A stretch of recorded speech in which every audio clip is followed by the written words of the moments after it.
Mes frères et sœurs, voici VAR Congo Télévision pour notre intérêt quoi.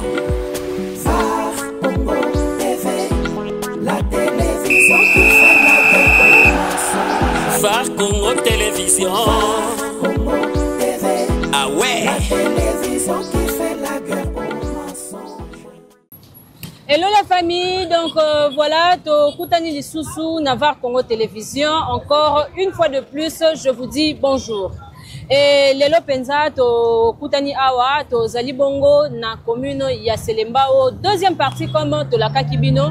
Et là, to Lingi, to Kota Penza, quartier Moussousou, Lelo, tozo Kota, quartier O Babengi na Kombo ya Inga. Alors, on a Katia quartier Inga, to Kotambo la Penza ensemble avec vous. Et découvrir le quartier en question. Mais Kasipona Kobanda, Lelo, Nazali Awa Penza, na 24 novembre, Nenge Nazali ko expliquer bino. Donc là, Bisiko nga Nazali, Babengi Yango, Makadam Oyo, route Oyo, Babengi Yango, 24 novembre. Alors, ce qui est tout droit, on va se retrouver directement dans Rampa Molar. Et ceux qui ont mati boye, na Simananga, on va se retrouver dans Upen. D'où, ceux qui ont lingi Okoma Awa, na Inga, quartier Inga, na Katia commune ya Selembao, avec facilité, déjà ceux qui osali na Victoire, ceux qui osali na Rampoingaba, ceux qui osali na Bongolo Gambela, osant facilité, ya Kokoma Awa. C'est alors que à partir de Rampoingaba, on reçoit directement Upen, bus ya Upen, et ceux qui ont commis na Upen, on copie qu'on soit Selembao. Et le bus, Ekoya, qu'on traverser maintenant, commune ya Selembao, Kobanda Upen, Kino na wenze ya Selembao, oza na facilité ya Okoma Awa. Mutu ope, abandi yango parti ya Victoire, na Victoire tope na Bongolo Gambela, okozope kaka bus ya Selembao. Selembao, artika mino na wenze, na marché. Et à partir ya wana, vous pouvez maintenant utiliser tout le quartier ya commune ya Selembao. Selembao, azabongo na 18 quartiers et Inga en fait partie. Pour ne pas être longue, na kotambo na biso, nde na kopé sa biso, ba détail mosusu. Alors c'est parti. Mes frères et sœurs, voici VAR Congo Télévision pour notre intérêt quoi. VAR Congo TV, la télévision qui fait la guerre au mensonge. VAR Congo Télévision. VAR Congo TV, ah ouais. la télévision qui fait la guerre au mensonge. VAR Congo Télévision, elle est là pour nous informer, pour nous égayer, mais pourquoi pas pour nous détendre. VAR Congo TV, la télévision qui fait la guerre au mensonge. Donc voilà, Awato komi bongo na avenue Louila, hein? Donc avenue Louila toujours le cola village Louila au biso soto yebi soko yebi yango te informé que ezali na mboka moko na ba Congo topé Congo central ndenge bazali ko benga ngo actuellement na kombo ya Louila. Voilà. Alors avenue Oyo ezali ko porter kombo wana. Alors awa tozali bongo plus précisément na kati ya quartier Inga na commune ya Selembao. Tozali penza ko tambola, tozali penza ko parcourir le quartier pour na ko découvrir quartier yango na mokolo ya lelo. C'est alors que toko meka un peu kopé sabino pe ba détails sur ce qui concerne le quartier Inga topé commune ya Selembao oye azali na kati na yango. Voilà. Alors beaucoup comprendre parce que toza nzela moto eleka mutuke eleka ça c'est normal. Alors na yango wana tolingi penza tobetela bino masolo en train de marcher. Donc, on peut savoir des détails sur ce qui concerne le quartier Inga. Mais kasi, avant ya komona quartier Inga, tozali sikoyo ko beta pe mwa lisolo na o etali commune ya Selembao bisika quartier Inga ezali. OK. Na yango wana sikoyo toleka penza pona kokota na ba détails. Ye moko commune ya Selembao azalaki bongo créé administrativement, officiellement par l'ordonnance loi numéro 68 bar 024 du 20 janvier 1968. Mais kasi ba limite na ye yaki koko mapenza défini officiellement na 1968. 69. Voilà. Alors, inga ye moko, lokola quartier, azali penza lié, tant baso ko beta masolo ya Selemba ou bazo mona pe inga. Tant bazo beta masolo ya inga, bazo mona pe masolo directement ya Selemba. Na yango wana awa tozali penza ko tambola, bozali ko mona bino moko le quartier inga, ba ressortissant ya ba Congo, ba ressortissant ya inga ya Selemba o bomona ndenge inga ekoma yo oyo ozalaki awa otika inga boete hein otika quartier inga boete lelo oyo tala ndenge ekomi na ndenge ba ezali koyebisa biso na ba oyo bazali kati no esika balobi na kala poto ezalaka zamba mais lelo oyo botala banda ko kota batu batonzi hein bana bazali partout par-ci par-là bino moko bomona ndenge bazali koleka donc quartier za déjà ya kotonda. Et ici, tu habites sur le coco, tu as une place moko eza que ba terrain zana nou vide, o mutako kipe ko ya ko somba atonga tu habites. C'est alors que peu à peu, en avançant, nde toko découvrir le quartier Inga Penza na lolenge oyo esengeli. Awa tozali bongo na avenue Luila que je rappelle encore une fois de plus. Alors totambola pour te tout découvrir yango ensemble. La télé number one. La télévision qui fait la guerre aux mensonges. Donc voilà, awato uti bongo na avenue Luila, tozali sikoyo na direction Petit Sayo. Oyo zali ko mema biso vers une autre avenue. Voilà. Alors tozali penza na kati ya ko définir le quartier Inga mais kasi tozali na incompétence ya koyeba soki quartier Inga azali na combien d'avenues. Hein, na kati ya ba source intelligente tokoki ko trouver en hauteur na foko kene na ba source ezali administrative pona ba détail wana. Et à part yango, tozali ko remarquer que c'est la commune de Selembao nde mutazali na 18 quartiers et na kati ya 18 quartiers na ye nde tozali ko kuta ba quartier Inga, tozali ko kuta ba quartier ya ndenge na ndenge. Hein, donc c'est un peu ça. Et na ba source o biso totangi tozomona depuis 2014 nde tozali ko trouver nombre ya ba avenue, nombre de rues, hein, il y a commune Mobimba Selemba où ezalaki na 561 rues. Mais aujourd'hui, tu habites ce qui est commis combien? Alors awa tozali déjà na avenue Mususu, c'est alors que tozali ko avancer. Mbote hein? Boza bien hein? Voilà, donc petit peu ba jeune awa hein, ba jeune swag. Donc voilà, de l'élu. Kapamba kabo. Ata ba kutiona li chetite lorote. Voilà verba erni. Verba erni. Et qui peut être siko.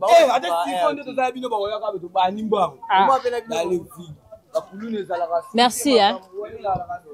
Merci beaucoup pour l'information Nabino.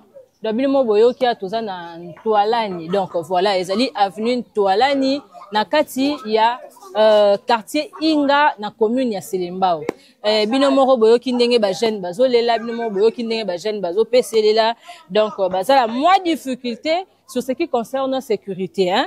Donc population azolela sécurité d'une manière ou d'une autre. Il y a de ceux-là au bazolela kenon bazali attaquer na bakuluna et tout, mais il y a de ceux-là au bazali kolela pe été ba difficulté zali ba jeune bazo ko kanga bango pour rien avandi kaka boye so ba moni ba soda ba ye il faut kima donc ça là tout la musi ya za soki te ba simbio 100 000 francs ya amende pour ba bimisa yo. Donc c'est un peu ça. Alors tout ça na kati ya avenue Toalani na kati ya quartier Inga commune ya Selembao. Tozali ko avancer, bozali ko mona bino moko, hein, ba construction à Sikape zo Salema, mais kasi quartier za leloté. Quartier za leloté parce que commune Yemoko azalaki déjà administrativement défini à partir ya ba année 68. Alors quartier Oyo eza leloté. Mais ce que moni était mutu azoko tonga lelo, c'est-à-dire que asombe pas mutu yango wana sko ya comme kopesa sko forme oye alingi akomo ninga sko sala ngona goût na ye apesa ngo sens selon ye. Donc voilà, d'être apte tout monde en construction sika hein papa beti penzelo ko na ya propre mais ya simple et matina ngo teo ba toiture Nigeria nini donc mais dans les bons après tu trouver courant ça va. Tu trouver courant ça va. Tout le monde a courant partout par-ci par-là, bisika toujours les cas hein mais muke na kati ya kotambola bango moko bayimboka population ko yebisa biso est-ce que courant ezaka malamu topé bazaka na kokoso lelo to tomber na biso ka na libaku nde to kuti yango topé eye na ngoka katiki ya donc voilà et c'est alors tozali penza ko koba muke mbote ya tomoni ya kurezo ngala boye za chaque jour. OK bon ça là inga oase snell hein? Ah, merci donc bango awa na toalani courant eza nango OK bazaka na bango pepele basala la courant snell na se awa alors na yango na penza to kokende pe malembe pour être tout sur ba détails sur ce qui concerne bisiko bon bazali ko beta so masolo mais kasi na kati ya koyeba le quartier Inga azali parmi ba quartier oyo bazali penza na forte densité donc il y a ba érosion. Pourquoi? Parce que déjà une partie à Selembao azala penza hein na ba pente azali caractérisé na relief oyo ezali penza ya kotengama na yango wana esala kaete des fois ceux qui bambule ezoko beta ya makasi ezali ko permettre que mai est circulé na lolenge o esengeli. Pourquoi? Parce que ba caniveau ezate hein ba canalisation d'eau ezate bino moko bomona ba avenue coin donc esika moko te o ezali ko laksa ete ba sala yango po ete elekisaka mai. Voilà alors mbula tango ko beta ndenge to ba toujours a kosala ete a créer nzela na ye azoko leka bisiko ya lingi place azoko beta soka ko mema mabele soka ko mema zelu soka ko mema mur wana ezali ko décision pe posa ya ye mai pour mai azaka na puissance makasi et siko tango yazo ko kende bongo bisiko ya ko kokuta terre fragile asali nini amemi nyonso esali ba érosion yango ezali ko permettre na biso te to hein to bika penza malamu na ba lieu ya modèle oyo. Alors na kati ya avenue Toalani tokuti penza bosoto makasi mais ezali juste devant deux parcelles oyo ezali loko moko oyo deux parcelles oyo soki bayokani soki penza basololi et ko ça nango ata 2 jours te donc ça même pas 1 heure du temps pour bazo solutionner yango. Alors comme moi je dis toujours ezali bongo na babiloko oyo ezaka responsabilité à l'état ezapena na ba oyo ezaka responsabilité na biso moko étant que citoyen congolais bisika oyo vandi esengelo tia yango bopeto bisika oyo za kolala esengelo tia yango propre wana penza ezali important. C'est comme ça que tu allais avancer muke malembe.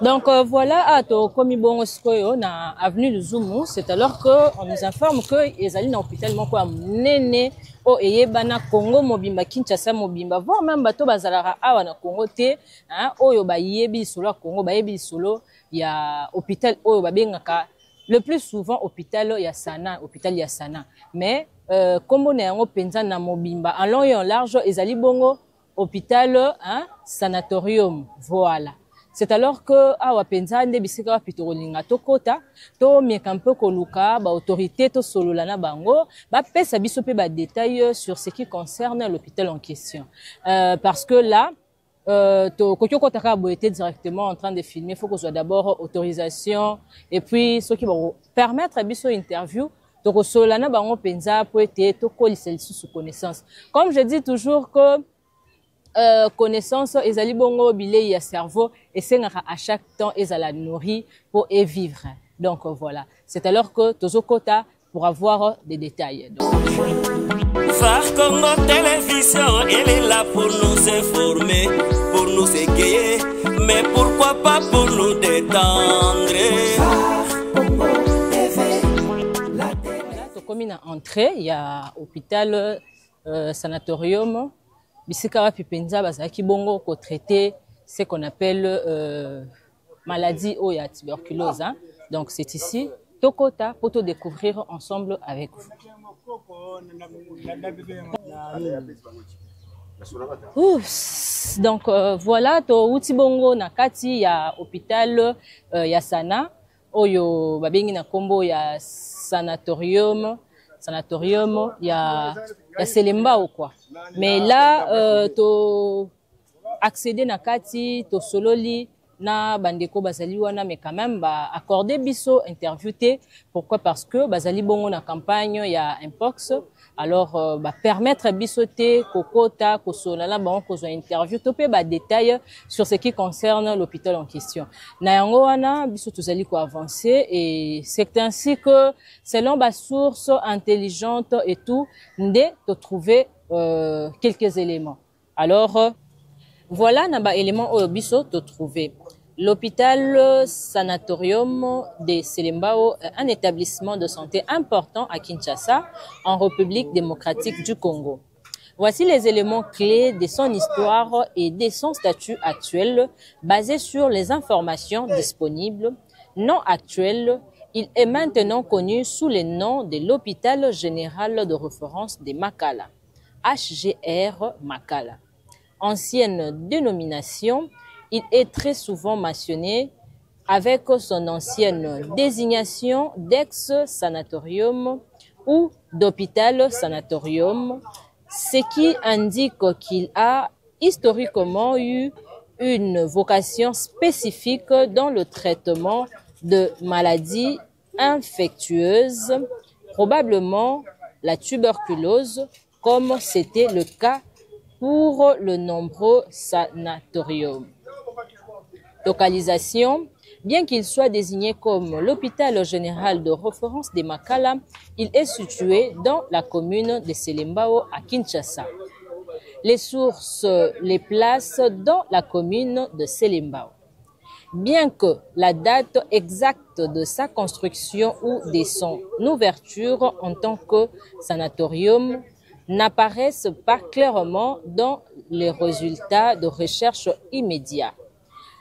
Son statut de ex-sanatorium et d'hôpital général de référence dans une zone de Kinshasa atteste de son rôle historique et actuel crucial dans le système de santé de la ville. Il gère une morgue centrale importante et fait face, comme d'autres établissements de la région, à des défis logiques et de santé publique. Donc voilà, on a détail oyo internet à Pesibiso, mais kasi nako tambola na biso na kati ya avenue Otozali wapi bipa itokuti penza hôpital ya Sana. Soki otali malamu omona ete bakomi hôpital de référence ya Makala. Hôpital général de référence ya Makala. Mais eloko ande etike penza attention na biso parce que awa tozali na kati ya commune ya Selembao. Eloko nini nde ezosala ete hôpital ezali na kati ya commune ya Selembao mais babenga yango na kombo ya hôpital général de référence ya Makala. Na yango wana tokoluka penza to solata na ba papa po te moni bango bavandi awa étant que de personnes âgées et puis bazali na bwanya peut-être tokoskoki kozwa ba biyano na mituna na biso. Mbote ba papa papa excusez toningi to solana bino mukie to moni awa tozali na commune ya Selembao. Ngai nazali journaliste chez VAR Congo Télévision na kombo ya Belle bapesi babengi bino na kombo ni biso babengi biso na kombo ya Monsieur Matutu Ndomba si ma gloire. OK papa ma gloire ovandi na kati ya quartier Ingakala. Bon awa déjà na sali au moins presque 2 ans et demi na kati ya quartier. Ah, OK. Tu habité na 2 ans au bosali wana bozali quand même na moi lisolo mukie sur l'hôpital ya Sana. Certainement oui, parce que tozalaki ba commune voisine, biso tobotami na maternité Bumbu, mais toando ya kosakana wa na Sana po secteur Union so vraiment ne mo banda ko toka mezaka Zamba. Toando ya kosakana wa. Wana vers les années combien za ki Zamba? Vers les années 83, 85, ezaki penza nanu inhabitable, ne banda ko komi boye penza nanu te. Là bas immeuble bozo na ba tongi ba niveau moko ba deux niveaux ezaki na nte ezaka ye moko sanatorium. Mais sikoyo avec les détails ndenge batu musu ba ebisi biso balobi ete awa ezaki pona batu o bazali kobela ba maladie ya kati kwa tuberculose. Siko bino bozako yo sakana a ezaki mabete ezaki interdité. Bon, certainement au moni kozala nanu mwana muke ba mobota ko pekisa yo ko kendete mais olandika ba masa tokeka kuna tokeka ne surtout tonno lo ta ba fruimo a no yango mingenge. Ok, sikoyo nde tomoni awa tozali na commune ya Selembao. Mais hôpital bazobenga yango hôpital général de référence ya Makala. Et loro nini penza ezo sala similarité wana. Ah, merci maman na mutuno pesi biso. Donc hôpital oyo eza na commune ya Selembao. Maintenant bazobenga yango hôpital général de référence de Makala. Ezalaki en rapport parce que la plupart à l'époque bando traité ka ba tuberculose ah. Donc ba prisonniers bazaki malade na prison centrale à Makala.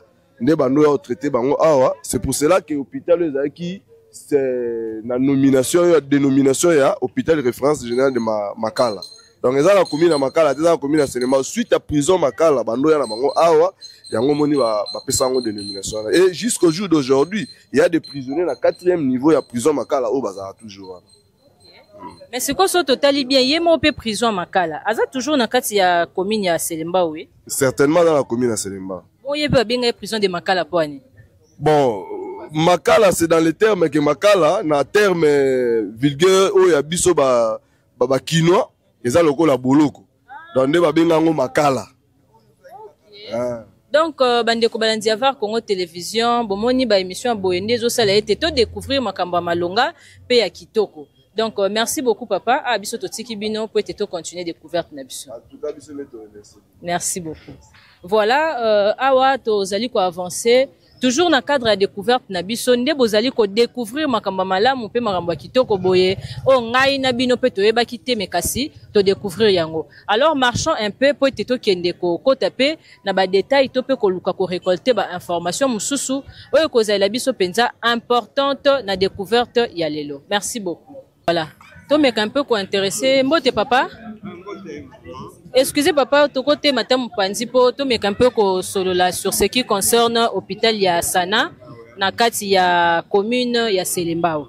Alors, tu habité totali kaka âge, peut-être beaucoup d'ana moi connaissance sur yango. Sana, est-ce que boyebi yango beaucoup tango to bino bobotami après yango enasima bopesi kombo. Ah, nga kombo ngai papa Roger Mouika. Hein?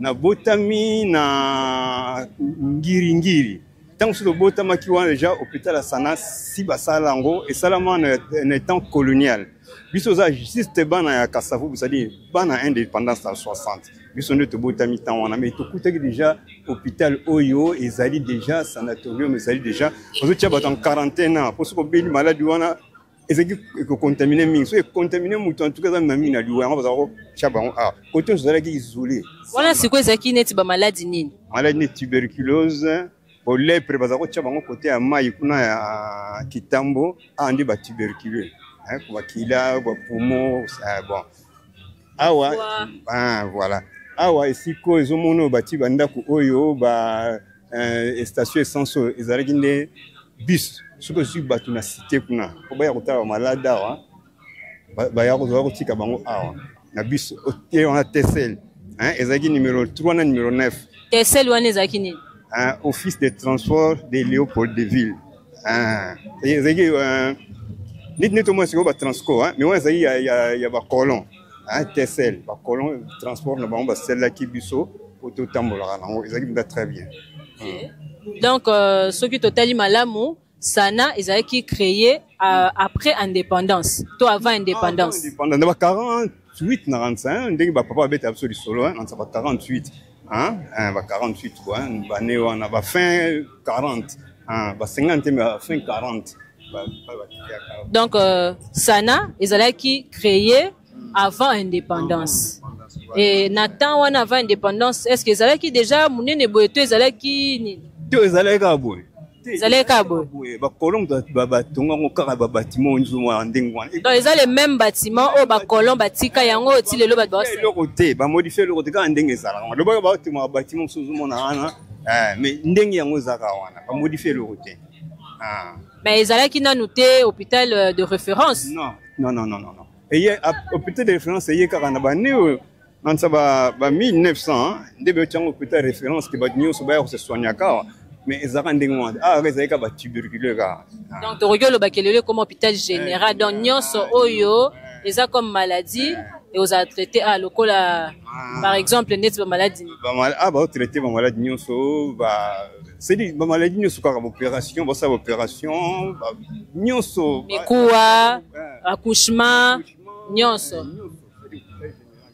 Et puis kalela ki po yawa il faut banga soko yaki na sana tango zonga ndako fo sukula ma ya moto il faut sukula so simba ke bende avant dia na ndako fo sukula maboko po yebi ke oza contaminer deso uti côté na ndako baso banga auto sala nini kuna ozomona et puis kalela ki maladie soki mutu azo kosola ba isa zo bela maladie sana ba kimio oza su pembeni na ndako kopo ya yomoko sani ya yomo olala yomo place ya yomoko ti ba ko mettre yo a bana ofandawa ti tango ba ko soigner yo et si le zonga et puis si comme on soigner ba tout bien quand les agents sont mon 3 mois 6 mois fanda no na sana ozo ba tonga s'il te plaît mais si comme moi tout comme on a aux malades de sana ba tuberculose comme on a ba peso ba comprimé ofanda no bien ndako dia kana ba tout mikaliza ndingwa. Donc toko ba technologie eza ko évoluer science eza ko évoluer yango wana ezo sala ke donc merci beaucoup papa to sepeli pendant l'interview na yo.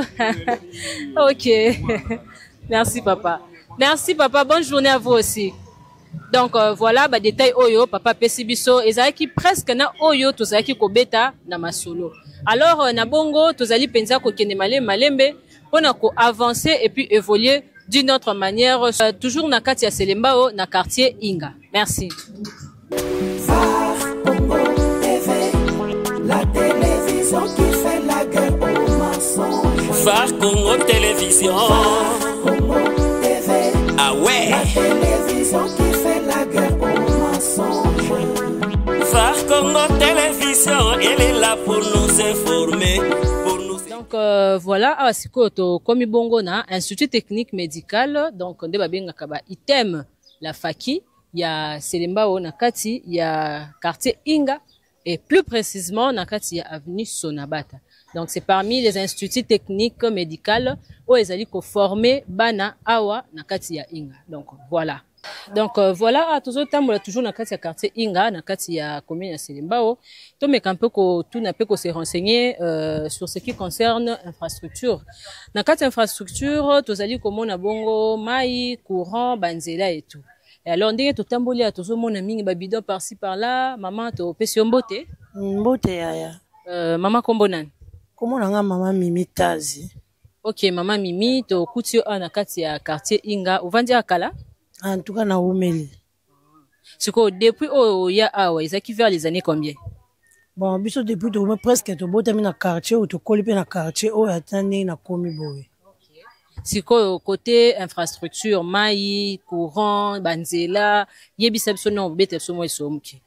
En tout cas pour na courant dès le début courir zaki nango bien mais courir baby. Courir comme na mkolezo 4 fois ta 5 fois courir za pena sou bien tes stabilité. Pour na net na ba problème mai écoute na parlons plutôt zaka na msona ba pompe mais ba pompe kufa mikolo ba yaki ningo zomona na venu ba coach ki ba chome. Tozoze la suite c'était comme qu'on somme maman chaque jour bidwa mai ceux qui peut courir katani bidwa mai mati mais ceux qui wana bossa la ming ba forage tozo sala ka ba forage bidwa mona combien bon net ceux qui courir katani bidwa 200 francs ceux qui courir za nango bidwa 100 francs yango ka ndezo déranger en tout cas problème à mai vraiment surtout mai courant pesa sous stable té. Bon côté banzela tozomona awa bozali penché donc banzela pe mabe makasi surtout mbula ka moko ebeta ki po mbokuti boto kundi nde ka mwa mbula moko ane beta ki pena ba venir timuka ki mapango ekoti ba mai banda couper kwei en tout cas. Merci beaucoup maman to sepel na interview na bino bonne journée. Donc quand ndenge bozomona awa tozali toujours na kati ya quartier Inga na kati ya commune ya Selembao que je rappelle toujours na yo mutu oyo o ye kokuta émission na biso na katikati topé ozwaki occasion te ya kolanda yango na ibandeli. Alors je vous rappelle que toza toujours na kati ya commune ya Selembao na quartier Inga. Mbote maman. Donc voilà awa bazali penza ko la côté infrastructure. Donc, KO. Bonjour, papa. Bonjour. Donc, côté infrastructure, baza vraiment na ba problème grave. Quand on parle de l'infrastructure, ndenge na uti koloba na za ko rappeler, tozali komona bongo surtout infrastructure de base, tozo komona eau potable, tozali komona bongo électricité, tozali komona bongo voirie et ezali penza moi pasi makasi awa na kati ya Inga. Donc population azolela yango nde biso to découvrir ensemble nabino bavarois na mokolo ya lelo au moment où tozali kotambola, au moment où tozali ko avancer yango nde ba réalité o tozali kokutana na yango awa na kati ya quartier Inga. Alors avançons pour découvrir encore d'autres choses. Venez avec moi. Donc voilà balandi Navarre Congo Télévision awa na komi bongo na direction ya Birmanie. Voilà, mote maman. Au direction Birmanie hein. Voilà, donc to komi awa na direction à Birmanie, toujours na kati ya quartier Inga. Et alors c'est par ici que l'on comprend pourquoi babenga quartier Oyo Inga. Parce que là devant moi tozo ko trouver ba poto donc ya Inga donc eza na on dirait département moko ya makamba courant eza wana. Alors boko mona yango na bilili tangu tonton la merdi à kozwa yango. C'est alors que awa penza tozali plus précisément face à face na Epeyala. Donc Epeyala azali tout justement la direction à Birmanie à Kangami na département o ya courant tout le monde ba poto ya Inga et du coup awa place tozali d'après aux populations ebisibiso to découvrir que ezali camp ya SNEL. Donc quand on parle du camp ya SNEL ezali esika oyo SNEL azalaki ko loger ba agent na ye na époque ya Mobutu awa na kati ya commune ya Selembao et plus précisément na quartier Inga. Alors ndenge ka bozomona lelo oyo et comme nango un peu wenze bazoteka d'un peu partout ba boutique et tout. Alors torokota na kati pour découvrir ensemble avec vous est-ce que banda kuwana ti lelo ezalaka kaka tope ba buka to ebuka na yango moko toko tato découvrir yango elongo na bino. Tonton Plamerdi derrière la caméra. Donc monsieur Kadengi, venez avec moi. Voilà donc en parlant du camp ya SNEL, nde tozui ba information sur place que terrain oyo EPA la azako occupé les ali camp ya SNEL nde mutu ba pesa ba yango po bacha école. Alors nous ne pouvons pas passer ainsi. Donc tolingi bongo to kota to mekampo ko solola na ba o bazali ba o placé o ba ko pesa so ba information o ezali importante pour na ko découvrir pe encore plus le quartier Inga. Alors venez avec moi comme ça to koluka directeur ou directrice donc to solola na ba o ba ko pesa so ba information o ekoki. Mote maman. Maman to kutio awa opesi biso kombo pe titre na yo awa na école yala. Ngai naza mama Fifi Fingi na Divula, naza directrice ya école. Ah OK, ça tombe bien parce que to zali bongo na kati ya découverte ya commune ya Selemba ou plus précisément na quartier Inga. Nde siko na kokoma awa ba ebisi biso ete espace oyo ezalaki ya quand ya SNEL ndeba ofraki yango po ete batia école. Alors beaucoup ko pesa so ba détails sur ce qui concerne cette école ezaki créé na neni. École oyo na historique nango to kuta liboso ezalaka école privée ya papa moko de kombo ya école eza EP yala. Yala wana eza kombo ya mama ya papa oyo ya banda école ezalaka école privée. Ayeko pesa ngona nzambe malamu.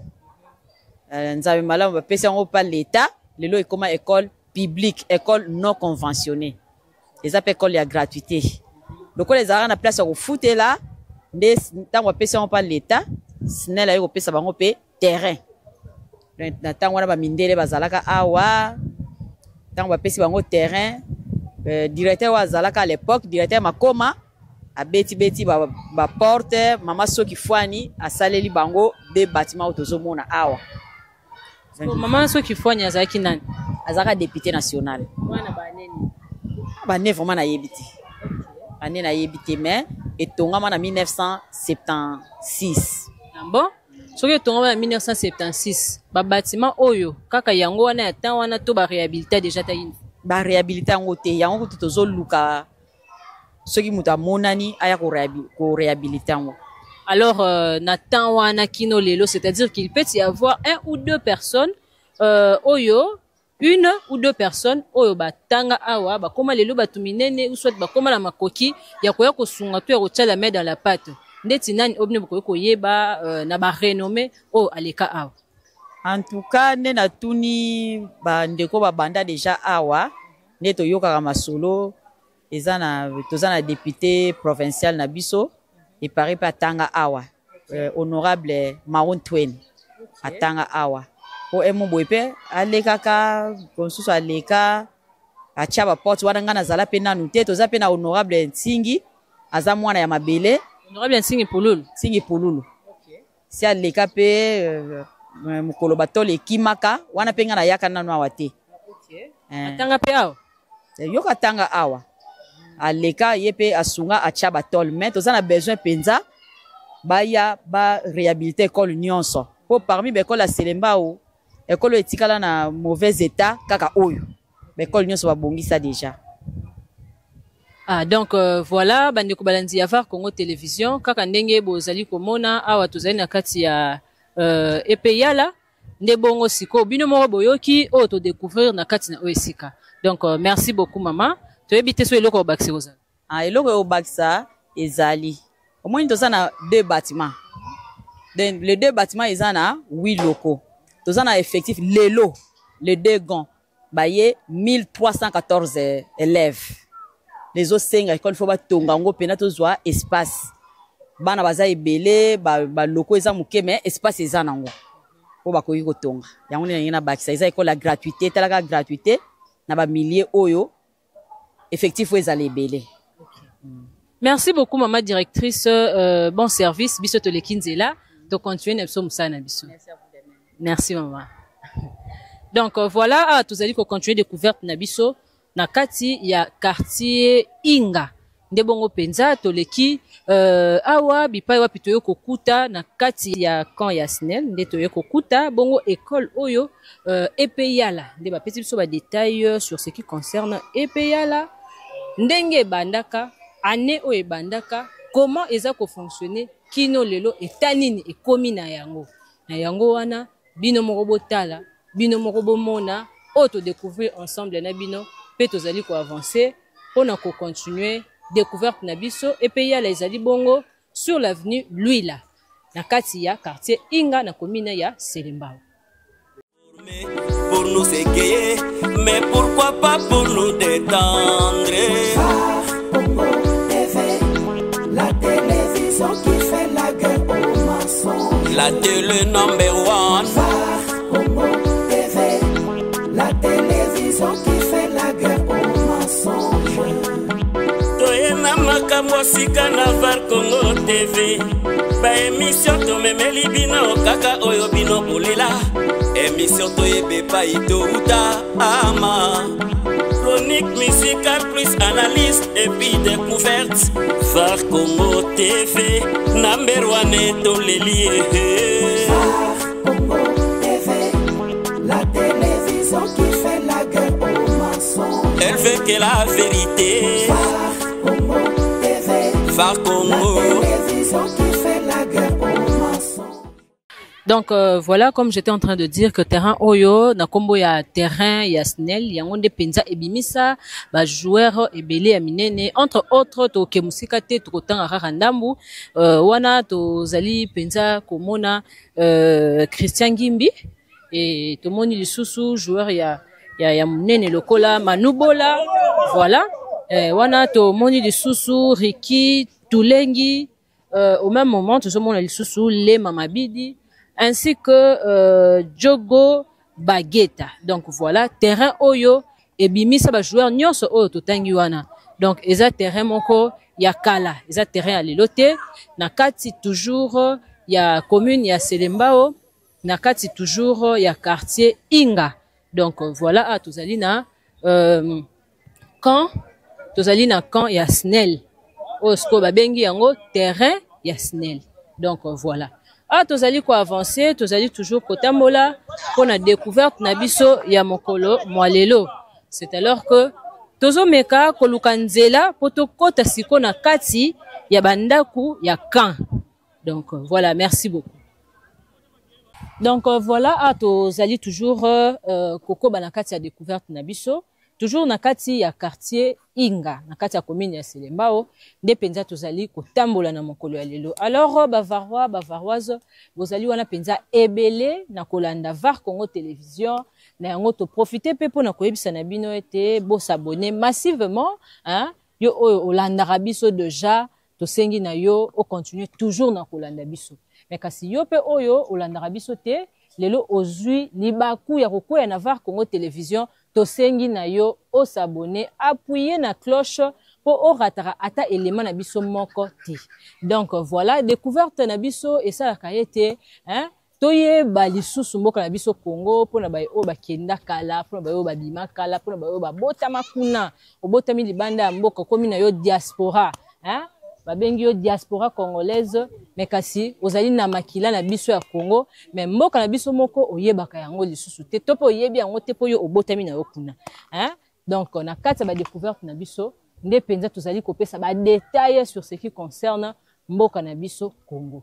Alors awa nde penza esika wapi okoki kozwa lisusu vision ya bisika o biso tozali soki oyebaka quartier oyo, soki po oyebaki yango te to informer yo ke awa penza to komi kokoma bongo na kati ya quand ya SNEL, parce que tozo mona déjà ba pylone, tozo mona déjà ba biloko courant ya Inga et tout. Alors toko s'informer pour être toko ta penza na kati to découvrir des sous ensemble elongo na bino. Donc voilà, to avancer et puis tozo ba information mususu o kozala important et très capital.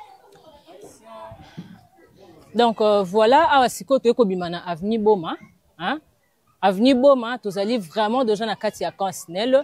Alors quand ya SNEL o tozali kobetel solo ezali penza na kati ya quartier Inga. Alors na kati ya quartier Inga awa ezali na partie oyo l'état atongaka na tango ya Mobutu pona kopesa ba agent ya SNEL ba loger.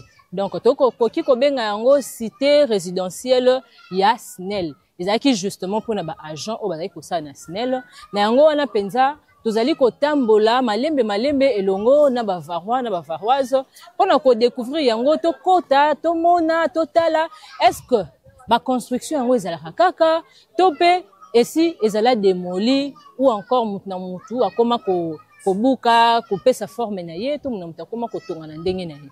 Alors to luka pe ko yeba est-ce que bandaku yango ezali habité na ba agent SNEL toujours ya époque wana to ya époque wana ba longwa ba kenda ba pesi ba o ba sala sikoyo, hein? Et que c'est vraiment important. Alors à savoir aussi sur le détail est-ce que bandaku yango bavandaka pour un temps et puis bokoki ko longwa ou soit etika la kaya bango. Et qu'est-ce qui fait en sorte que etika la bango est-ce que ba foutara quelque chose malembe est-ce que ezala ba pénalité ba katara bango ba mbongo ti ya ka kosa ke etika la bango, ça on ne sait pas. Ou soko ke pension au longo ti ke yango ba agent esika ba ko fanda to yebite. Alors to avancer pour te découvrir yango ensemble. VAR Congo Télévision, elle est là pour nous informer, pour nous égayer, mais pourquoi pas pour nous détendre. VAR Congo TV, la télévision qui fait la guerre aux mensonges. La télé number one. VAR Congo TV, la télévision qui fait la guerre. Donc voilà, à Penzato, komi na avenue Matadi.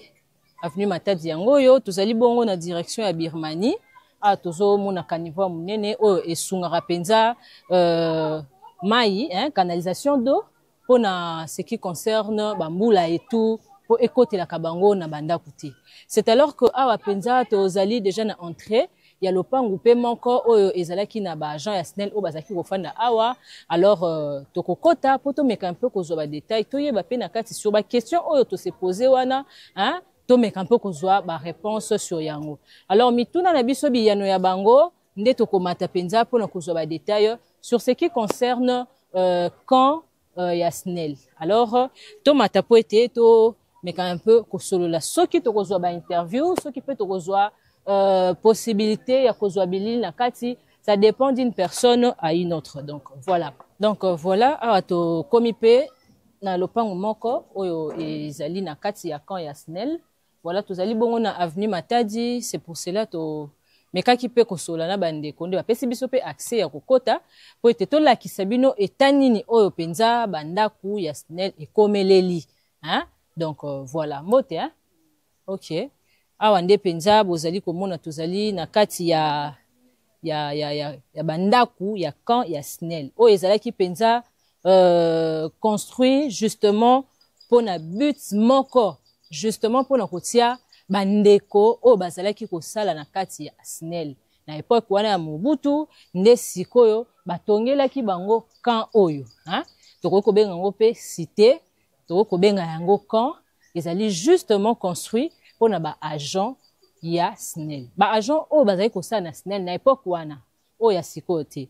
Alors ezali bipai wapi penza bâtiment yango ezali kotandama yango ebandi awa na avenue Boma ndenga bomona ki tolakisaki bino ti tozaki ko avancer siko tozali na avenue Matadi. Alors ba difficulté ezali na yango makambo ezali na yango ebele ya koloba et kasi avec le temps pe tozali ko poussa na po ande ba pesi biso accès to kota to lakisa bino banda ku yango ndenge ekoma, hein? Voilà. Alors to ko avancer pe muke malembe po ete bomona pe ba misusu soki ba permettre biso to kota lokola awa mais tokutani na meme aza gentil ye mobali na ye ndazaki ko sala na SNEL, hein? Ye moko pe azaki ko sala na SNEL mais awa ba pesa rande papa. Voilà. Mais to épargner na ba détail wana maman age pusani aza mo ba atrocité na makolo et tout. Alors ça ne serait pas vraiment important ko bimsaye na bilili ndesiko to linga ki ka to lakisa bino bande ko banzi avoir Congo Télévision na kati ya découverte ya mokolo molelo awa nde penza tozali sous pour avancer pour découvrir ensemble avec vous. Donc to continuer to koba na kotambola ici bo mesana na yango to kende. Donc voilà to uti bongo penza na kati ko solola na bae oyo bazali bakolo esika. Alors tokutani penza na maman abete biso pena masolo na kombo ya mamani ye azali bongo mwasi ya agent ya SNEL ya tango wana ya Mobutu kasi ye moko pe azalaki kosala kuna nde abete biso pe ba détail mais awa esika oyo azwaki na nzela nde ya papa. Donc esika oyo bapesaki bango yango na nzela ya papa bapesaki nde papa. Voilà. Mais kasi alobi ete ye moyen aleka penza liboso ya bilili ezali te moyen asala interview ezali te mais kasi apesi biso ba élément o ezali fort, hein? O penza ezali important mais yango wana abeteli biso masolo na matali penza esika oyo alobi ete bazalaki plus ou moins 10 papa oyo bapesaki bisika oyo bapesaki bango bandaku. Donc voilà o bazaki ko sala na SNEL mais lelo oyo basili ba papa nyonso basili etrel na papa moko mais kasi ye pas azali souffrant auti bongo hôpital azaki na koma asali ba mois. Alors moyen ya ko interviewer ye ekozala te moyen ya roke ko sola na ye ekozala te. Alors maman ni pas pesi biso ba détail mais kasi ye pas boy ko na caméra po AJP pusani azali déjà un problème na lokolo et tout. Alors yango wana sikoyo ba détail tout pe ba réponse oya pesi na mituna na biso ezali ete sika o ba pesa ki bango yango pona kovanda na temps oyo bango bazaki ko sala na SNEL mais kasi bazaki ko futa yango ndambu nde siko etikala ya bango donc bakolongwa te atako ba papa bakei ba papa bakufi bango ba maman batikali so pe ba maman bazate bana na bango bakotikala soki bana bazate bakoko na bango bakotika donc etikala ya bango. Donc voilà, c'est alors que tozali penza ko avancer muke toujours na direction à Birmanie ensemble avec Monsieur Plamerdi Kadengi, donc derrière la caméra, tozali toujours pour avancer. Bino moro bomoni donc mo indenge zali kongala makasi siko mo ekiti donc nalembi kutu na saki nanga, hein? Tala kaka, c'est beau parce que je marche avec un bon tonton, hein? La courtoisie exige habiter pesa na tshelo on a lipeka. Donc voilà siko tozali ko avancer malembe toujours na direction Birmanie, hein? Toujours au kendele long ya caniveau, toujours comme déjà na avenue Mususu, hein? Pour na ko avancer. Alors tozali toujours na kati ya kotambola malembe nde tokokende penza kosilisa to pe kokata émission na biso ya mokolo mwalelo. Donc voilà.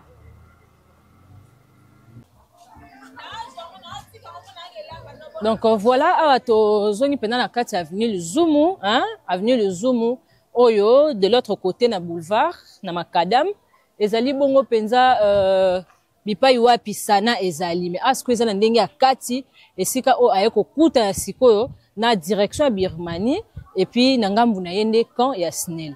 Alors tomeki kotambola, tomeki kokota, tomeki un peu kosenga ndenge nini toko kozwa ba interview, mais car lopango moko nde ba permettre ki biso to solola bango kasi ba oyo etikali ba misusu bateka ba misusu ba modifia ba misusu pour ba raison na bango ya sécurité ba boy ko permettre biso même kozwa image na kati ou soit ko solola la bango même interview. Alors na yango wana a penza tozali ko continuer. Heureusement que tu as eu des détails déjà hein, sur ce qui concerne quand il y a SNEL. Néanmoins, tu allez toujours pour avancer. Il y a découverte na biso a to kuti depne na kati il y a avenue mais une on peut espace à moulaïté hein, distance juste wana pe awa. Donc ça prouve juste que zana mutumoko na kati il y a 2 parcelles oyo moko ndi azwa ki charge ya kosa bo peut permettre à mi tuka ekita. Mais ezana ngo espace moulaïté. Donc voilà, tous allez toujours na kati ya pour avancer. Na découverte na biso ya mokolo ya lelo, hein, na kati ya commune ya Selembao et puis plus précisément na quartier Inga. Voilà.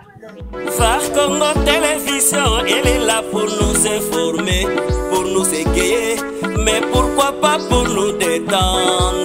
Phare Congo TV, la télévision qui fait la guerre aux mensonges. La télé number 1. Phare Congo TV, la télévision qui fait la guerre aux mensonges. Toyena makambo sika na Phare Congo TV. Ba émission to memeli bino kaka oyo bino bolela. Émission to yebe pa itouta. Donc voilà, bandeko bandia Phare Congo Télévision, to tambolaka, to bandaka, pe to sukisaka. Hein? Donc yangwana na mokolo mwalelo, to zalaki penza na esengo mingi, ya ko servir bino malgré moi, malgré ba embouteillage à Kinshasa, malgré ba difficulté nyonso oto kuta na yango, mais kasi to zalaka wana toujours na esengo, ya mkola muka un bon matin et puis ko ya ko servir bino pour être beau se retrouver hein yo oyo olandi biso penza na découverte ya lelo na kati ya quartier Inga na commune ya Selembao oyo ki penza ba détail o bandeko ba pesi biso sur ce qui concerne le quartier en question. Alors tobeta ki penza li solo bongo hein moi mukie na o etali commune ya Selembao tobeta ki pe moi li solo na o etali ki quartier Inga tobeta ki li susu li solo na o etali hôpital ya Sana hein o babengi na kombo ya sanatorium hein bino moko boyebi ya Selembao. Alors ye akoma bongo hôpital général de référence ya Makala et puis boyoki pourquoi babengi ya Makala ba détail wana nyonso bozui mais kasi ya tikala toujours ya l'état akoma privé. Donc pour plus de détails na oyo tozalaki na yango ya kokabona mokolo mwalelo to kitaki pe lisusu tina quand ya SNEL. Alors vous comprendre pourquoi babengaki yango quand ya SNEL, vous comprendre pourquoi babengaki quartier o Inga hein. Donc voilà. Alors awa penza nde bipai wapi to ngito kata émission na biso mokolo mwalelo na tambolaki ngai mon côté. Donc j'étais accompagné d'un bon tonton hein, tonton Plamerdi Kadengi Belbinia Bolompata. Donc liboso ya bilili na yango wana penza a nde to lingi to senga na bino ba ebolanda biso Olanda biso déjà continue de nous suivre o pa Olanda biso te mekasi lelo o kwei na ligne na biso. Abonne-toi et n'oublie pas d'activer la cloche pour être à chaque fois vidéo sur Bandarokota et signaler la caillou. Alors je dis un grand merci et des gros bisous na papa Jean-Marie Kabengele na France, na Bosanité papa Dova na Suisse na Genève, na Bosani de Sousouté Mosali na Nzambe Francis Mao et puis ça n'a aucun azua té hein. Donc voilà hein, et aussi à mon grand frère na Pesio ba mbote ebele bisika ozali yo moko yebiso na olobela nani. Donc voilà na Bosanité notre boss ya linga pina ba mabanga té, mais quand je dis plus 44 do yemo yeba kizaye papa d'amour maman mi na Bosanité na yango na penza lelo to suki a parce que c'est les mots eza munene. C'est mbo eza munene kasi à suivre na ba quartier mosusu soki tokozwa susu mikolo ya kolala kolamuka tata Nzambe apesa temps tokozonga. Merci. La télévision qui fait la guerre aux mensonges. La télé qui fait la guerre aux mensonges. Var Congo TV. Var Congo Télévision, la seule télévision qui fait la guerre aux mensonges. Ah ouais.